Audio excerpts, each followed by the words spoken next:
dimy amby roapolo markaravany manana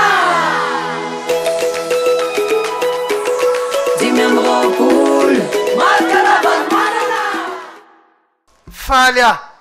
tena faly ndresaka aminareo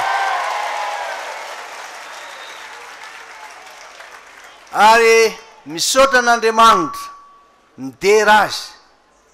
noho ny fanomezany antsika ity andro zay iombonantsika am'izao fanokafana ny fampielezan-kevitra androany izao mbola misaotra azy tio satria nitay antsika izy tamin'ny fiodinana voalohany iny ary nahatonga antsika hiatika ny fiodinana faharoa ka dia ho azy rereny niaja sy ny voninahitra fa ho atsika kosa ary ho bataitsika kosa ny fandresena mpanangana fahatsim-pandrava isika fidio ny kandida laharana fadimy amby roapolo tsy maintsy manana finoana isika nefa finoana matanjaka finoana miasa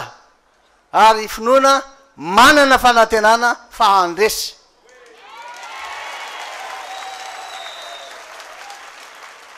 matiko ia aza matahotra mino fotsiny any ary miasa mpanangana fahatsim-pandrava isika fidio ny kandida laharana fadimy amby roapolo ianareo vonina